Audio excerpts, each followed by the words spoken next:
The following program is a Nighthawk Network presentation.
Thank you, Felicia, for letting me know that. Got to start it all over now. I forget that sometimes I mute the microphone so that all the outside ain't going on the inside while the intro is playing. Let's start again. This is the I Am Nighthawk Pod Show. I am your host, Ebut. Sorry about the confusion there. Yeah, Big Joe checking in also. Thank you, Big Joe, for that. Hopefully everybody can hear me now. We got Road checking in also. What's going on, Road? Thank you for checking in. Again, I said this is the show that I do to talk about the things that I think about while many of you are literally in your bed sleep. These are the things that keep me up at night and I think about and talk about. So tonight's episode is entitled Corporate America, You Are Not Slick. That is why I'm in my corporate studio, because we are having a corporate discussion, okay?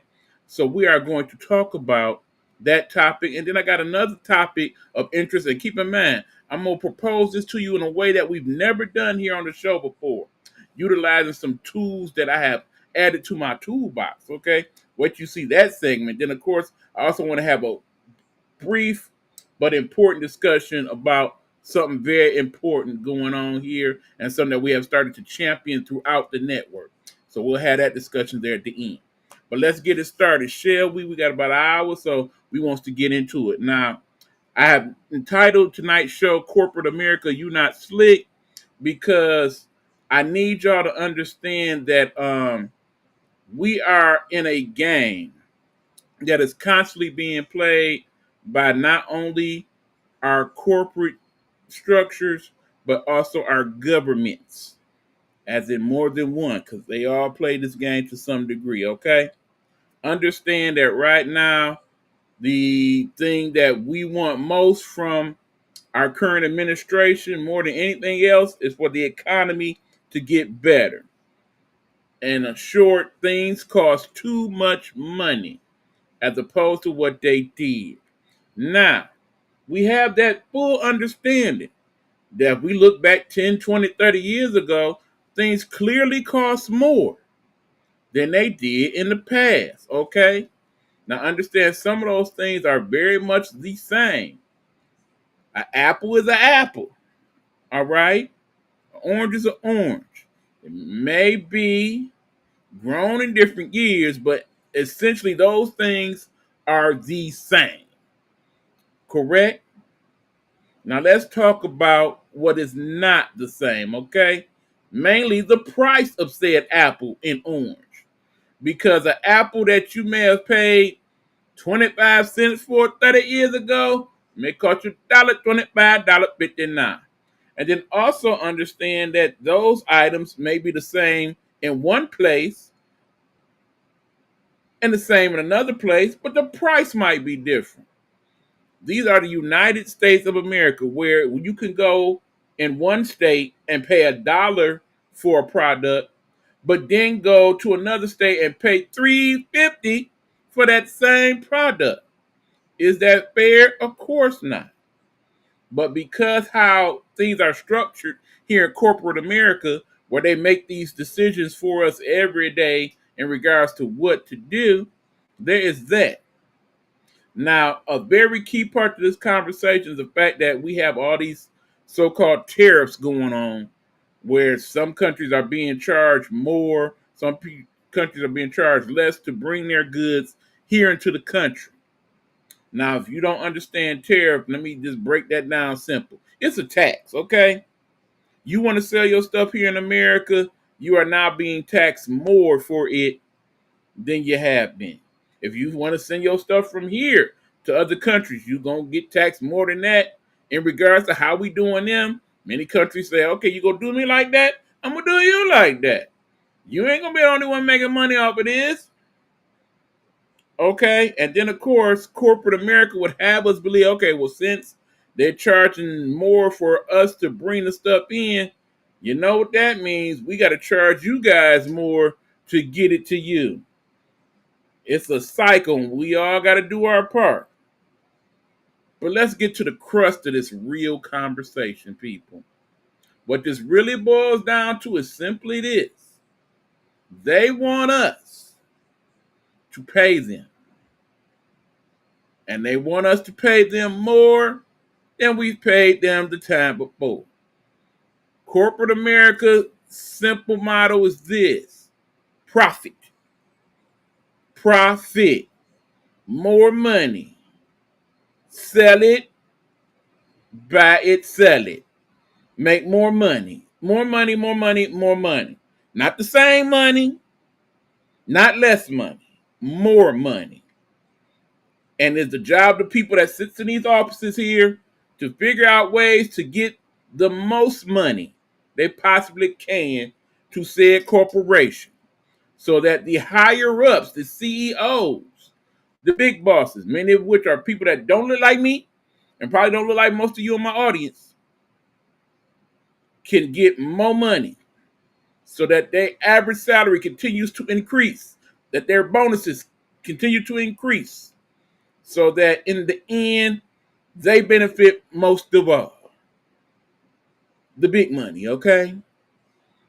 When we talk about that thing called generational wealth, how do the rich keep generational wealth? By continuing to be rich and get richer. How do they get that? Where they get richer? Off of us. So thusly, we do not get richer. We, in fact, become poorer. We are living in a country now where the debt of the country is highest it's ever been, and also our personal debt is highest it's ever been in terms of our credit cards and what we owe for the house and the car and insurance and so on and so forth. They all up in our pockets, okay? And it goes that way because we are set up to fail when it comes to that part of the structure. Now, another key part of this discussion involves this term that we call shrinkflation. Shrinkflation, that sounds kind of fancy, don't it? Well, I do have a video that's going to help to break it down for you guys, okay? Check out this video about shrinkflation, and we will talk some more, all right?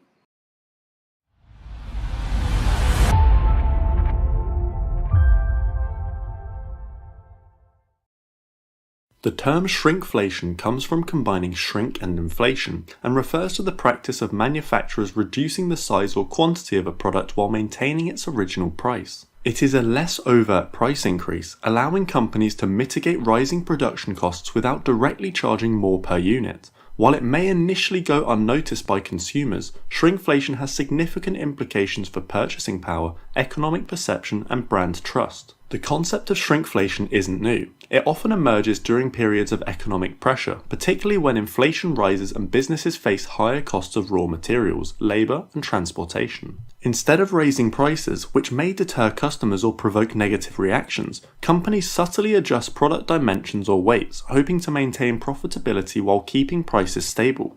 Shrinkflation can be seen across various industries, but it is most prevalent in the food and beverage sector. For example, a bag of crisps may shrink from 200 grams to 180 grams, or a chocolate bar might lose a few squares, all while the price tag remains unchanged. Consumers still pay the same amount but receive less for their money. The primary driver of shrinkflation is inflation itself. When input costs increase, businesses face the dilemma of either raising prices, which can lead to reduced sales, or absorbing costs, which impacts profit margins.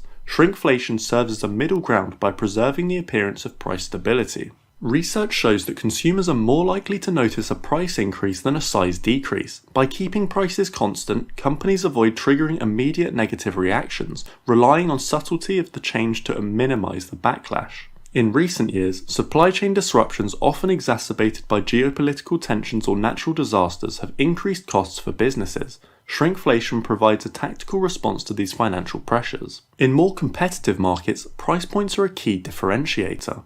A visible price hike might push consumers towards rival brands, but shrinkflation allows companies to stay in line with competitor pricing. The effects of shrinkflation on consumers are both financial and psychological. Over time, it erodes purchasing power as individuals receive less value for their money without realizing it immediately.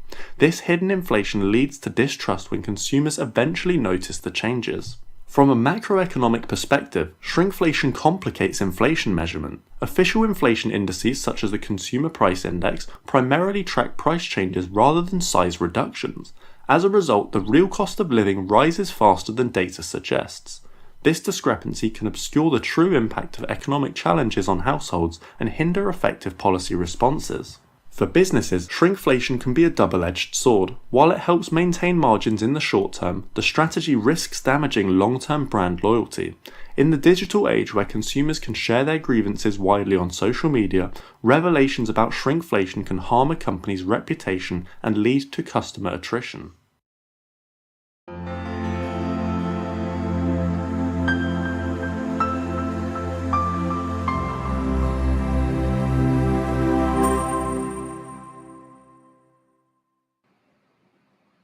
All right, thank you to Investor Intelligence for that video breaking down shrinkflation.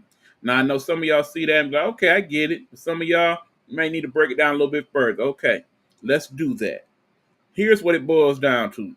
You know when you go to the store and you go there and you buy one of your favorite little snacks, that good old bag of chips that you like to get, you notice two things. One, that bag of chips that was once $1.99 or even 99 cents is now $2.49, $2.59, right? You grab it because you got the habit. You want them chips. You fiending for them, right? You grab the bag, you pay for it. So then you get it home and you open it up. Now you notice something strange. You're not really sure, but you feel like something ain't quite right. You know what? You are right. Something is not right. First of all, that bag of chips, the one that says 16 ounces, plain as day on there because they are required to tell you what that is supposed to be. Is it 16 ounces? How many of y'all gonna actually go home, pull out a scale, dump all them chips on the scale to see if you got 16 ounces of said chips? Probably one or two of y'all that's like really, really crazed about those things. For the most part, most people will not. They know that, okay? Second of all, we are at a disadvantage because that bag of chips that's 16 ounces may have started out 16 ounces, but then after it got cooked or broke down or whatnot, not so much, okay? Also understand, good people, the packaging of said chips. You notice that when you grab that bag now, it seems a little smaller to you? Shrinkflation, people. Shrinkflation. We got to make it look like people get more bang for their buck. So let's make this bag a little smaller so it look a little bigger at the same time. That's one thing. Second thing, you open up said bag of chips and you take them out. Why these don't look right? Is it because they are a little smaller than what you used to seeing? Yep, you're probably right about that too. These chips are smaller than the ones that I used to get. And it's not as many in the bag either, is it? How many times you to open that bag of chips and half that bag ain't nothing but air? You know what I'm saying. So you open your bag of chips and ain't but half a bag, and half of the bag that is smaller than the chips you was getting before. That's shrinkflation. So on the one hand, it don't look like you paying more because it look like you getting that same nice little amount because the bag is smaller to make it look bigger. But on the other hand, you got it to where you done open the bag and you done bought your chips, but you ain't getting the real deal. Road is checking into the convo. She says, see, they don't have quarter chips anymore. The 50-cent bags are now 99 cents. Keeping in mind that road is out there in New Jersey, New York area where, everything is overly inflated to begin with, which I don't understand. Why, when oftentimes a lot of the things that we got coming into the country come in through New York or California, that these two particular states had the most expensive prices in the country. Please make that make sense. When it seems like they don't have to travel as far to get, especially a lot of the foreign items, why do they have to pay the most money? Could it have anything to do with the fact that New York and California are two of the biggest states in the country in terms of population? Is it the fact that those two states, on average, have people make more money than any other state in the country? Could that have something to do with it? You're damn right it do. You're damn right it do. Cause that same 99-cent bag of chips that Road is paying for in New Jersey probably still is 50 cents in places like Mississippi or Tennessee or Arkansas, where the average person still may be making the minimum wage. Keeping in mind that the minimum wage is still $7.50 some odd cent federally, which is ridiculous, I might add.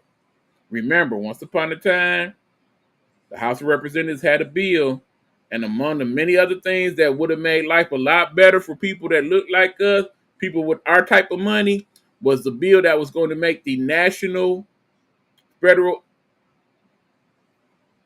minimum wage $15. And it got turned down, primarily by Republicans, okay? Know who you vote for and know what they voted for. It's all part of public record. You can go back like, what did my congressperson vote for? And how did they vote? You can look that up. And if in the end they didn't vote your interests, why you voting for them again? Something to think about. Whether you're Republican, Independent, Democrat, don't matter. Bottom line is your people voting for what you really want. Ro checking in again. Thank you, Ro. She says, I remember when $1 would go a long way for snacks at the store. I remember seeing I'm of a particular age when gas was $1. When bread was two for $1. 2 loaves for $1, people. When juice was a quarter. When candy bars was 25 cents. Hell, when candy bars was 10 cents. All these things. And not only were they cheaper, but I got more. Look at your candy now. Candy bars smaller. Candy smaller. You see that part where they said your chocolate bar might be missing a few squares? It's true. That Hershey chocolate bar is thinner and it's smaller. The Reese cup, smaller. Even the mini Reese, smaller. Now, we can't always figure that out because, we don't usually have the comparisons. But here's what brought me to this subject. I had something that I saved in a cornflakes box some 20 odd years ago. And I was doing a little straightening up and happened to find that. And said, damn, this is the family size box of cornflakes, huh? This box don't look like the other box, and it just so happened that I had a family size box of cornflakes. So I took the box downstairs and sat it next to the other box and was like, box here, box there. Supposedly the same amount, box smaller. And then I open said box of cornflakes. That box of cornflakes don't be full like that no more. It used to be, because you know back in the day, remember when we was kids, and then there all the cereals had a prize in them. So sometimes you would open that bag up and had to open it carefully because it was so full that if you pile cereal everywhere, right? And then you dump it out so you can grab the prize from up under there. Remember that? Not so much a problem now because you open that box of cereal, it's very few cereals you open, and you open the box and that boy is filled to the brim. As it should be. When I buy a box of cereal, I expect it to be filled to the brim. When I buy a bag of chips, corporate America, you ain't slick. I expect that boy to be full of chips, not air. Chips. Give me my money's worth. But why should you when you've been getting away with it for decades now, for years? Where you got people sitting in these offices behind me, figuring out what's the next thing we can do to get over on the public so I could get me more money and get my bosses more money so I could keep my damn job. That is the corporate structure as it goes, okay? But no, corporate America, you not slick. We see you working, okay? And now you're going to use the tariffs as an excuse to do this. Now, you know, many of the bigger companies have came out and said, don't worry, we're going to do our best to control costs during this tariff situation so the costs don't get passed on to you. You'll still be able to buy stuff. What they're really doing is waiting to see what we going to do. If we go out there and buy a whole bunch of cars right quick and then stop buying them, you know what's going to happen. Hell yeah, them prices going up. We ain't getting no money all of a sudden. We got to make up for that. But if basically we keep the flow going, they still gonna knock it up a few dollars, but they'll kind of chill out on it. Now, it's certain things corporate America know we ban, all right? Perfect example here, folks. Recently, the McDonald's Corporation, one of the richest companies on planet Earth, has came out and said, you know what? We feel bad. Y'all been paying so much for these combos. We're going to find a way to make these combos cost less so they're more affordable, right? Sounds like a good thing. Way to look out, McDonald's. You got us covered. But really, what's probably going to happen is, yeah, don't cut the prices down. But guess what? Suddenly, your pop going to be, oh, this is a 24-ounce pop? Why it look smaller? Why my double cheeseburger look a little smaller? What's up with that? Why this Big Mac don't look so big? They look like that now. You know why? Because it's like that. And I know that because back in the 80s and 90s when I was a kid, I was working at these places.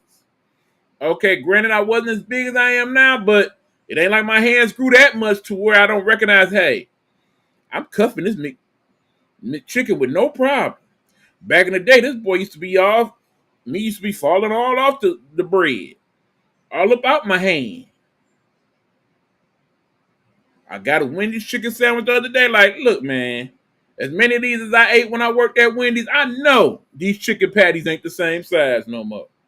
But you got me paying $3 and $4 more than I did back in the day. Damn, I wish I had that 50% discount again. It don't even taste the same no more. Cereal don't taste the same no more.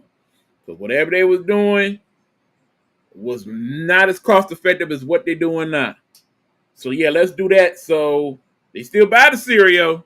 It still kind of tastes like it did, but it ain't quite that because it's less expensive. Let's use recycled paper and recycled plastic and all of that good stuff so that we can save money on that end, but also let's shrink everything. So that's a little bit smaller, so we give them a little bit less, and we can make a little bit more. Road checking in again. Keep in mind, everybody else, y'all can check in the comments as well. We got you covered. Back in the day, the value meals used to be affordable. Absolutely.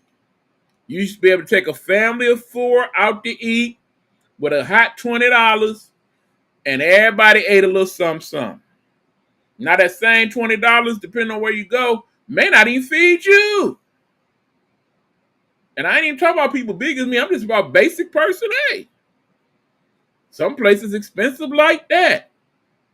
That's why we miss the times when we can go to a place like a Ponderosa or a Old Country Buffet or some place like that, where you can go ahead and get your quality grub on for $14.99 a plate.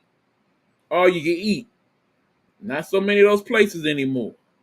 One of the worst things that the pandemic did to corporate structure was how restaurants had to contend, where a lot of them are no longer with us. Where here in Detroit, one of the more popular places for a person to go that was hungry and had a few dollars was to go ahead, hit the casino, where they had the all-you-can-eat buffet from day to day, especially on Soul Food Day and Seafood Day. Plop that $20, $30 down and eat till you just couldn't eat no more. Them days is dying, people. Meanwhile, you look at the salaries of some of these corporate people, their salaries ain't going down. During the pandemic, they still ate. Okay. The people that live out in suburbia, they still was doing good. They still was buying boats and yachts and things, living their best life. A lot of the corporate CEOs getting millions of dollars in stocks and bonds and bonuses and whatnot. Meanwhile, here we are struggling like never before. And part of the way they making us do it, shrinking everything and still charging us the same money, if not more. What can we do, E-Buck? Well, it's a few things we can do, but guess what? We ain't gonna do them.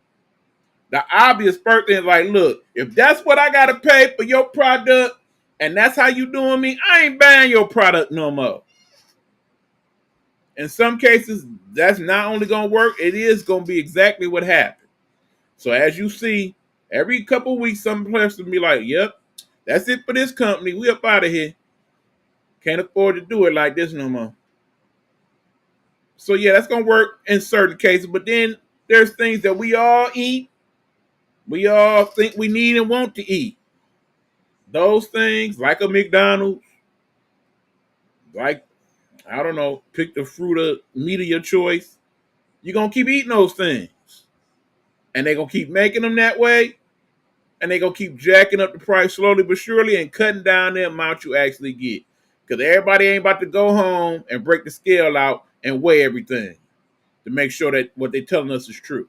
They ain't about to sit there and compare bags from 5, 10 years ago. See, yeah, this smaller.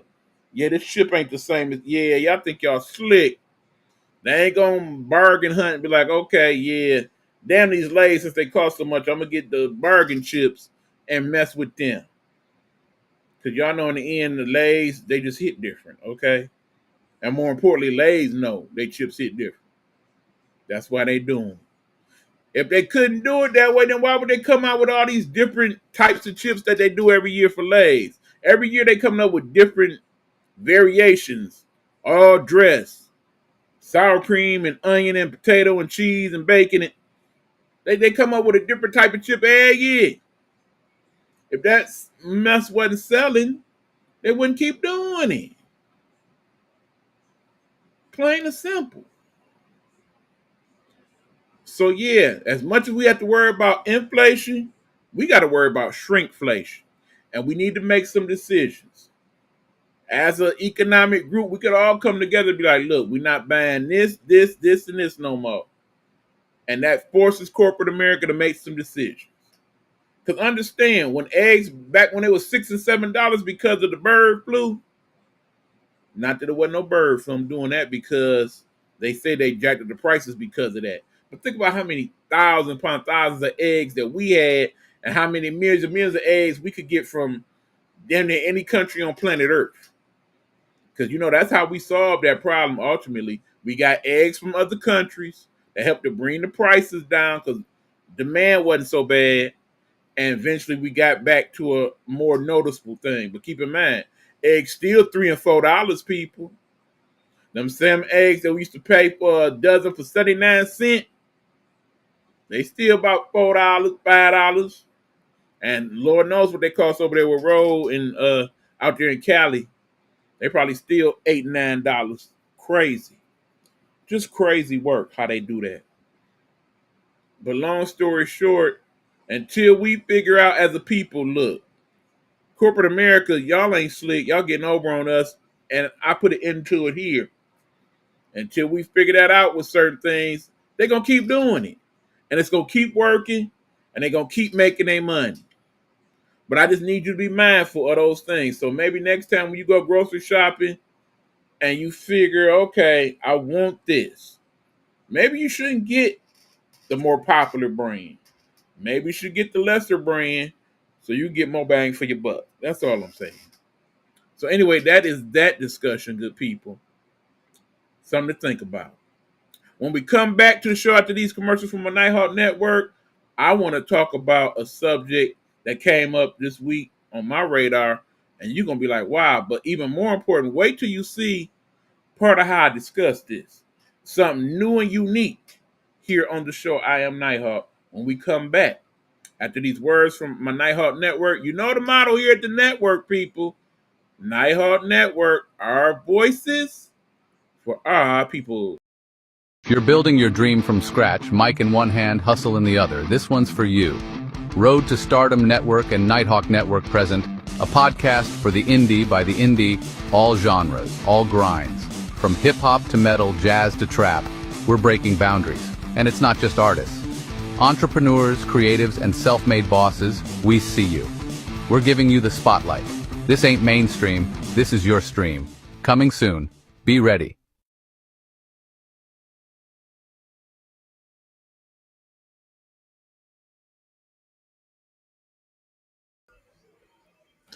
Please tune in to another episode of Night Modes here on the one and only Nighthawk Network Radio.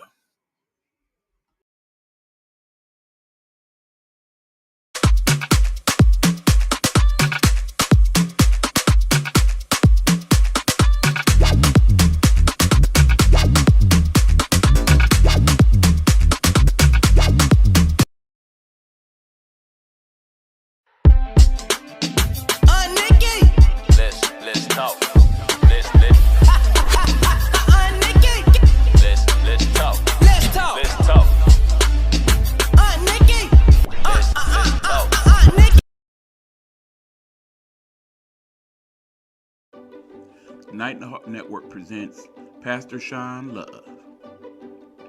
Pastor Sean Love, devoted father and husband, a residing pastor at the River Rouge Bible Assembly in River Rouge, Michigan.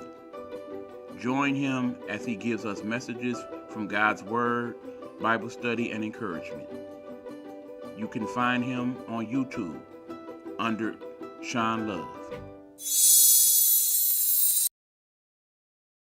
Hello, hello, hello. It's another glorious day, my tea-sippers, and you know what time it is. I hope you have all of your comfort together because it's time to dish tea. And your dish tea, darlings, with Big Meat. Can't wait. It's time to dish tea with Big Meat. It's time to dish tea with Big Meat. It's time to dish tea with Big Meat. It's time to dish tea with Big Meat. Darling.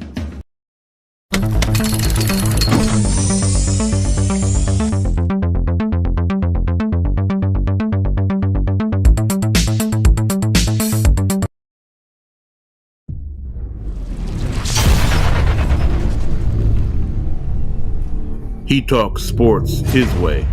It's the guru's perspective.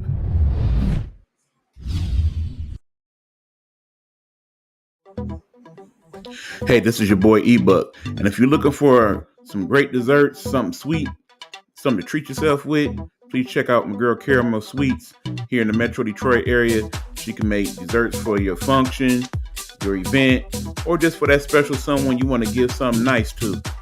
So check her out. It's Caramel Sweets. You can find her on Facebook and Instagram. We appreciate you. Hold up.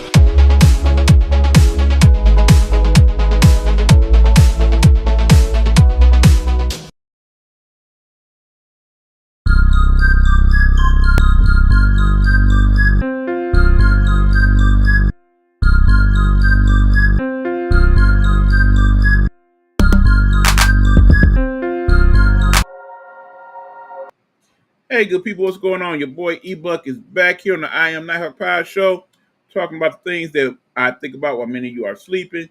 Okay, I was watching the news as I tend to do, and this story came on, and I was like, oh yeah, things that got deep. You know, here on the show, the last couple seasons, we definitely been talking about more of what's going on in the world of AI and things of that nature, because we realize that it's upon us, people.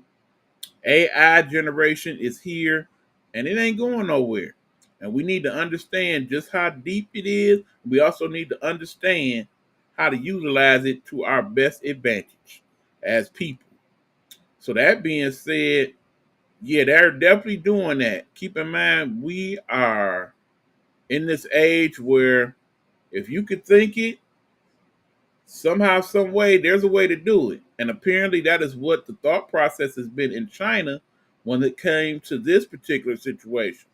So let me first play this quick little video and then we got to discuss. Now, this is quite the story. Hopefully you're sitting down. You're ready for this. Scientists in China are developing a device that they call a pregnancy robot. Here's what's going on. It has an artificial womb, and in its abdomen that would receive nutrients through a hose, the robot would be able to carry a fetus for about 10 months before giving birth. You heard that right. It's not clear how the fertilized egg would be implanted in it or how the bot would give birth. This sounds like a science fiction movie. Usually this is where the Matrix comes into play and Neo has to come save humanity. Hiring a humanoid to carry out a baby would reportedly cost about $14,000. That's a fraction of what a human surrogate would be paid if all goes to plan. The prototype could be ready by as early as next year. So many questions still remain. Okay. All right. I know you heard that, right? They are saying that is now in the realm of possibility that they can create a robot that can carry a human embryo to term. In other words, for the whole 9 months and some change, and then have the baby that way, as opposed to some of the things we've done in the past where artificial insemination or surrogacy or adoption and what have you. They can have a robot have the baby for you. Now, there are things about that definitely give you cause for pause, all right? So while you think about that, check this out. Before I get into my discussion about it, found a way for us to discuss it in a different way. As you know, I've been messing around in the AI space, creating things. You see a lot of the commercials now have a little different zang and zazz to them because of some of these creations. But also I've been working on other projects, some of which you see on my TikTok page, the Nighthawk Network. Check that out on TikTok. Or of course on my Facebook page and my stories and whatnot. But now I've come up with something never done here before on the show. I am now going to give you a brief discussion of this subject in an AI form that you will find interesting. So y'all check this out, and then we will discuss the process of that and also the subject. All right? Check it out. Hey everyone, welcome back to our podcast. This week we have a truly fascinating topic to discuss. It's something that sounds like it's straight out of a sci-fi movie. Absolutely. It's great to be here, and I can't wait to dive into it. We're talking about robots that can carry human embryos to term as an alternative to traditional methods of reproduction. Hi there! I'm excited too. It's a mind-blowing concept. I mean, the implications could change everything about how we think about family and reproduction. Exactly. So, to start, how did we even get to this point where robots could potentially carry embryos? Well, advancements in robotics and artificial intelligence have made incredible strides in recent years. Scientists are now exploring how these technologies can assist in human reproduction. And it's not just about convenience, right? There are ethical implications to consider as well. Who gets to decide how and when this technology is used? Great point. This raises so many questions about parenthood and identity. How do we define a parent if a robot carries the child? Right. Also, we have to think about the emotional aspect. Would parents feel the same bond with a child carried by a robot? You have to wonder if there would be a societal acceptance of this kind of parenting. Would people be comfortable with it? And then there's the legal framework. Who would be considered the legal guardian? The biological parents or the creators of the technology?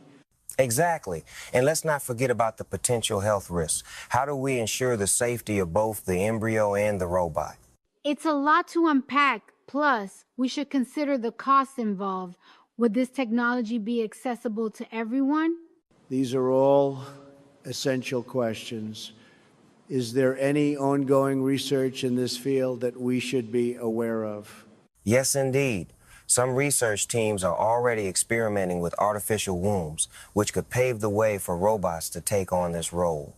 Wow, that's incredible. Can you imagine the first baby born from a robot? It would be historic. It definitely would, but we have to consider the societal impact. Would this create divides between those who can afford it and those who cannot? That's a valid concern. The technology could widen existing gaps in access to reproductive health. And let's not forget about the ethical implications. We need regulations in place to protect future generations. Absolutely. As we wrap up, what are your final thoughts on this topic? I think it's a fascinating concept that challenges our perceptions of family and reproduction. For sure, it's going to be a wild ride as this technology develops. We need to stay informed and engaged. Thanks for joining us today. This has been an eye-opening discussion about the future of parenting. Until next time. Hey, everyone, welcome back to our podcast. Yeah. So check that out. How'd y'all like that, huh? A discussion about our discussion and an enhanced AI form. Now, let's talk about how I did that first and then get back to the subject. I utilized a program called AI Podcast Generator, where I was able to input certain celebrity voices.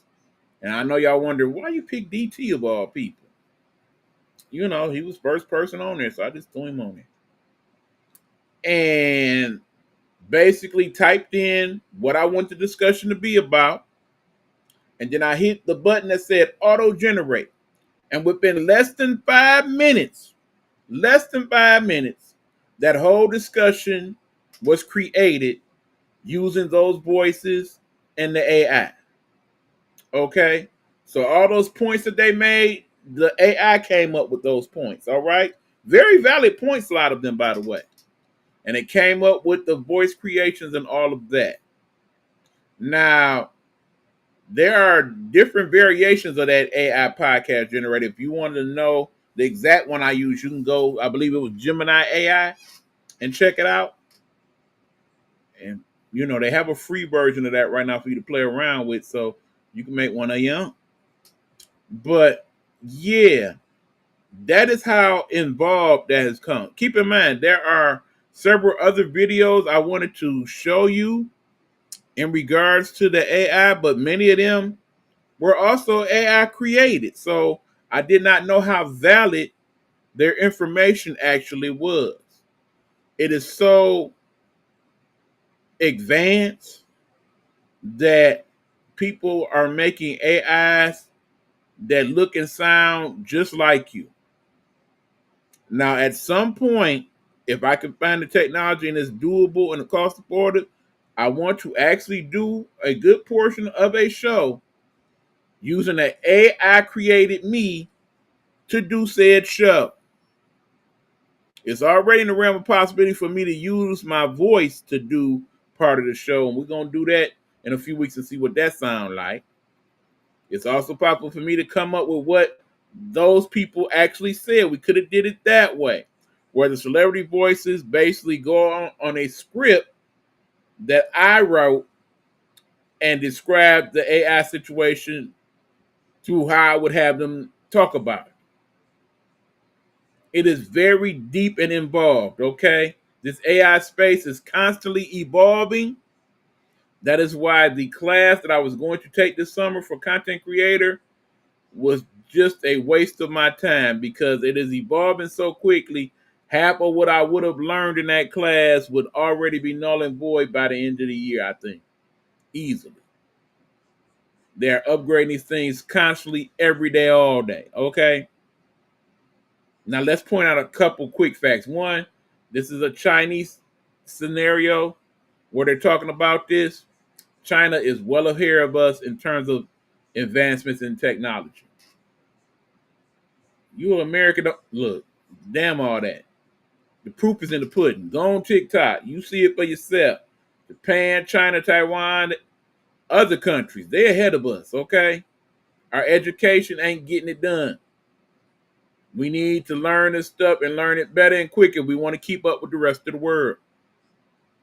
Understand, if they are talking about this to that degree here in the States, that means if you did your proper research, you did that and found out that, yeah, they're doing this in multiple places in China. And two, more than likely, it's already been done.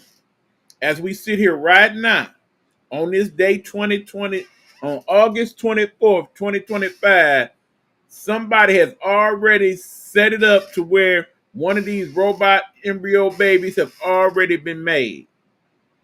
Now, the whole thing is, it's so many different little implications. Like I said, the embryo, the baby.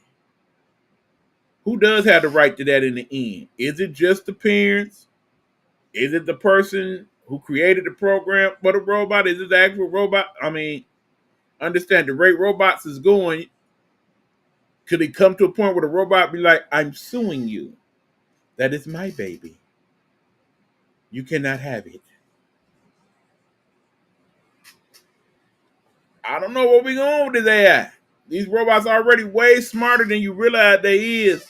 When they came up with the movie I, Robot, you had to know that most of that stuff that went on in that movie already exists in some way, shape, or form right freaking now. You see the little video where they had the person that was talking to the robot? That was a robot in that part of the video that they were talking to. And that robot knows not only many words, but different languages as well. That's a whole separate video in and of itself. Okay? In terms of creating a baby through a robot to where you don't need the other parent, let's just say, okay, somebody pull one of them scams like they've been doing back in the day where they take said turkey baster and get the specimen. And then you got the egg and you say, okay, here's my turkey baster, here's the embryo. I want to make this baby. Here's my 14,000 and some change. Hook it up to the robot. Let me do this. Now you done messed around, had the baby. The other person finds out you done turkey based and whatnot. And it's like, I didn't approve of this message. But yet still, here's this baby. And you own the rights to it because you the one provided all the good stuff. It's so many in-betweens to this thing that we'll have to sit down and figure out, and legalities, and they'll go to the Supreme Court and all that. And it'll get real crazy, okay? But rest assured, there are people that see that right now and be like, yep, that's how I'm having my babies. I'm going to have the robot do it. And understand, we are messing with the laws of physics and nature in a way that I'm very uncomfortable with. Them robot babies may end up being something real different, all right? It may be one day that baby seem nice and normal like any human being, and then one day it just goes much sugar, and we don't understand why. Because certain nurtures and nutrients that baby only could get from a human, it did not. It got from a robot, and that in turn made that part of the baby's brain something blah, blah. Or it get to a point where, okay, well, now since this baby is actually part robot, we got to implant this to the baby for it to order to function correctly because it didn't get this, and this in the process of being born. Perhaps you as a child need the trauma of leaving the womb or somebody's stomach in order to properly negotiate the start of your brain and all of that. I don't know. It's so many little stuff. Like I said, I sat there for hours kind of thinking about some of the stuff that the computer model came up with, and then some. I probably could have a whole nother hour conversation. We will not, but just something to think about. Not just in terms of that subject, but just the AI in general, what we can do. It makes it harder for me as a person doing this, as a researcher, to say, okay, I'm going to look up what is such and such. Because now not only do I have to look for multiple sources to make sure what I'm talking about is valid, but I also got to go through, okay, is that an AI? Is that real? Is that not real? You know what I'm saying? Okay, Roll checking in again, y'all. She says, rich white women would do it so they don't mess up their figure. Yeah, there'll be that, obviously. But keep in mind, if it's only going to cost $14,000 initially, you know the thought process is going to be, yeah, I can't have a baby. I can't afford that $4,000, but can my insurance cover that? Can I get the government to fund my baby? Now, depending on what the situation is, birth rate wise and all that at that point, I can see it happen, particularly in certain communities. Like, okay, well, it's a certain amount of these babies, but not enough of these babies. We need more babies that look like this. So yeah, we're gonna allow certain companies to ensure that. You see what I'm saying? I'm going there without going there. Y'all know what that means if you network people. So yeah, that could come into play. It absolutely could. So yeah, it's so many questions to be asked and answered on that one. But yeah, the whole use of the technology, that's just to be, like I said, I'm constantly experimenting with these things. That's one of the things I do now at night when I can't sleep. I kind of mess with some of them AIs and see what I come up with. People in the Nighthawk network that do the shows, they know, I'll be like, look at this video I made for you. Or look what I did with this, or look what I did with that. You know what I'm saying? So I'm sure not only will you see stuff like this on my shows, but as I'm doing them, some of y'all watching, y'all will be like, ooh, I wonder if I could do that for my show or do it, you know what I'm saying? And by all means, we gonna learn this technology together, y'all. We gonna do this. So if you want a better idea of how I did that, you can of course hit me up in the messenger and whatnot, and we can walk you through the process maybe. Why not? It is a knowledge that I'm gaining that I want to share with as many people as possible. Because we all need to learn these things because it's the new order. And we need to know it before the world passes by and we stuck doing whatever they want us to do because we can't do nothing else. All right. Before we end the show, I definitely want to get into this last topic, so let me go there. Lately, particularly on Coach's show, which is Sports Talk, Real Sports Talk with Coach Vincent. Shout out to Coach B. We have been having several discussions about stopping the violence here across the country. As you know, here in the city of Detroit and other parts of the country, though everybody's numbers are indicating that crime is down overall as a country and down in most of the major cities, it's still many crimes of gun violence being committed all throughout the nation. Way too many. Hundreds and hundreds of people have died this year due to gun violence here in this country. A country that is currently not at war, but clearly is at war at the same time with itself. Okay?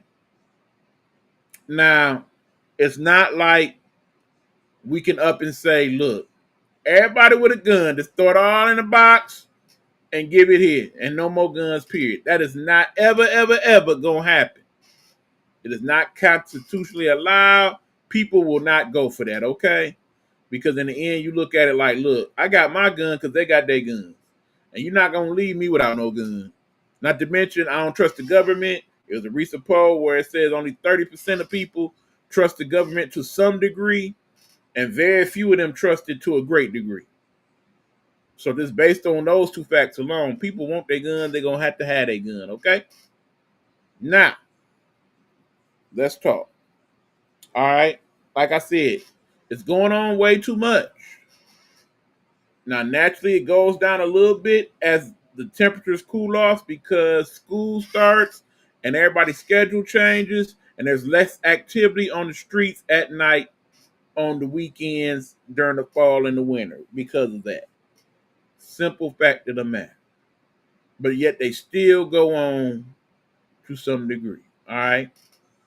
Like it or not, good people, even though the average age of a person here in the United States is about 37 years old, the vast majority of the gun violent crimes are being committed by people between the ages of 16 and 32. So, not trying to make this an ageist conversation, but based on the numbers, strictly the numbers, that is the thing. So it's not to say that older people don't kill people, because recently we had a situation where there was a multiple shooting in a senior home center, okay? People over the age of 70 having gunplay. So it ain't like they don't do it, okay? It ain't like people younger than that don't do it. We done had several situations just here in Detroit where people under 10 years old have shot and killed folks. Those were accidents, but yet and still it happened. Okay? The bottom line is we got to figure out some way to really cut this down or to stop it. And because we as a country say, no, we got to have our guns, we're not going to have no regulations where people can't have a gun at all. We need to figure out some other root cause to this all where we can at least trim this down to where it don't happen nearly as much, if at all. First and foremost, most of these gun situations usually come from some type of altercation based on two angry individuals and how they chose to take out their anger on one another. So clearly, we need to figure out a way to do a better job with conflict resolution. Okay? I think it's to a point now where we need to make that part of the curriculum, where there's some type of class that we have where we deal with conflict resolution. Another thing is we need to start normalizing people's mental health, okay? We've stopped having places now where people can go to get help. You know, well, for lack of better words, insane asylums and such, they don't really exist like that anymore. More people just go to the doctor and doctor like, okay, you'll be all right, take these pills. It'll help you calm down, mellow out, what have you.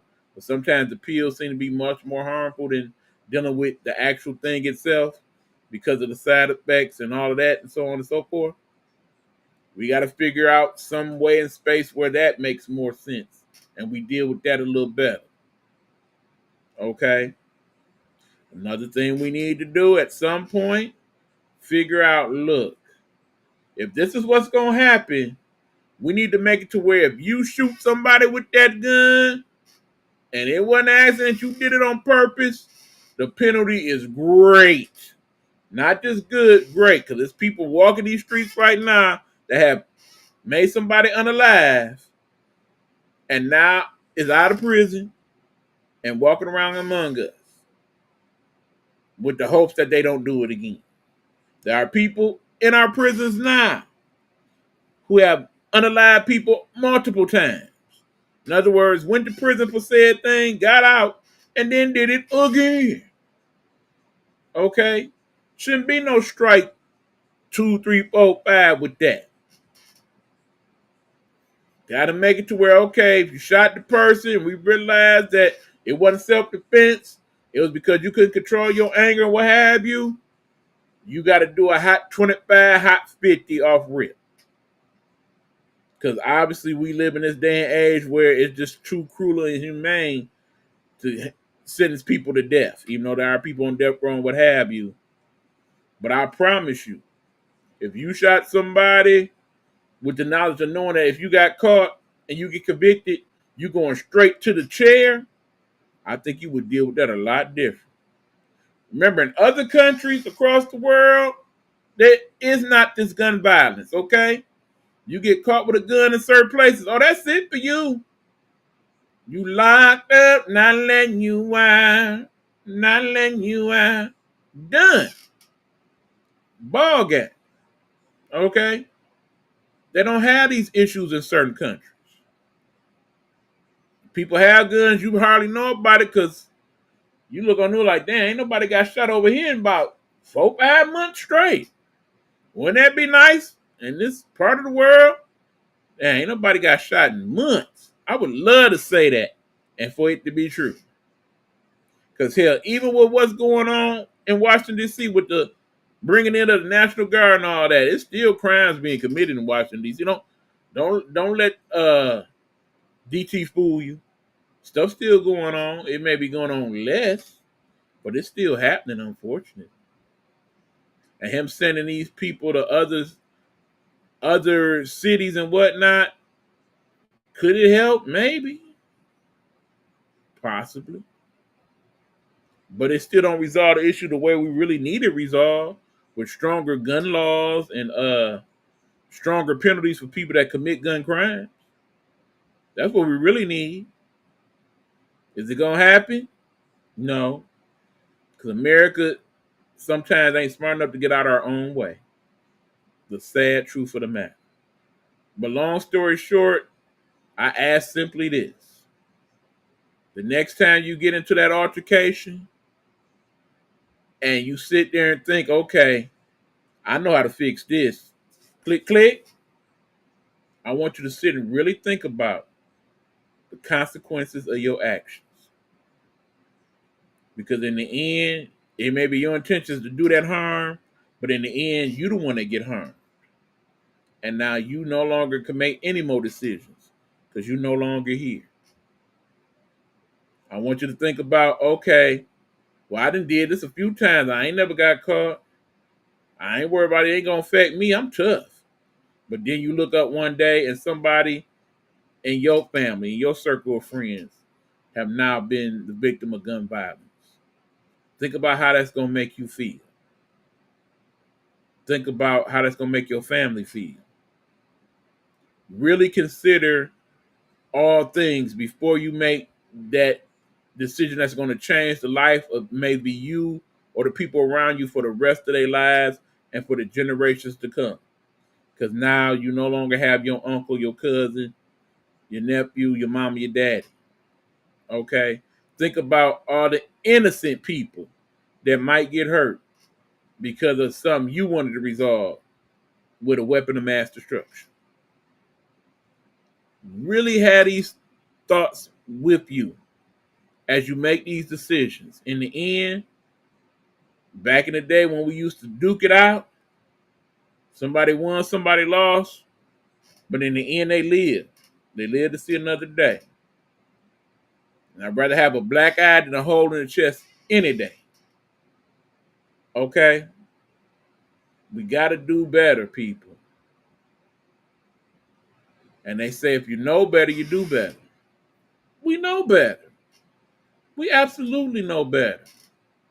We just got to do better, y'all. Plain and simple.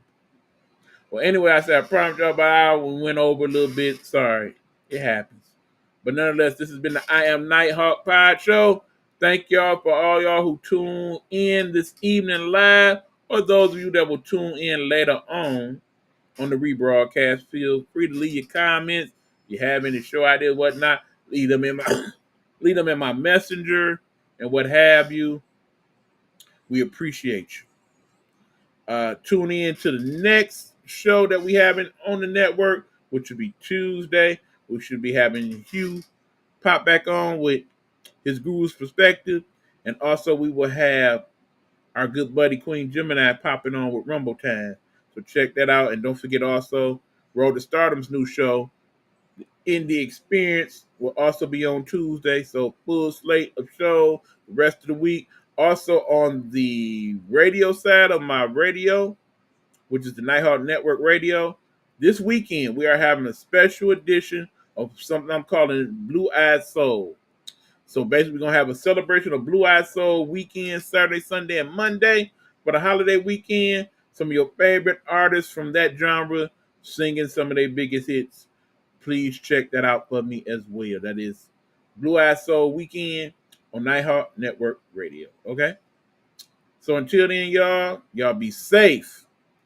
Really be safe. Be mindful of your surroundings and your people. Okay? If they need help, convince them to need help. Let them know. Don't do it the way you think about doing it. It's a better way to do all these things. And yeah, next time you buy them bag of chips, remember what I told y'all about them chips, okay? Sometimes just put them boys down. Stop letting them get over on us. I'm just saying. It's your boy the Nighthawk. Till next time, good people. Deuces.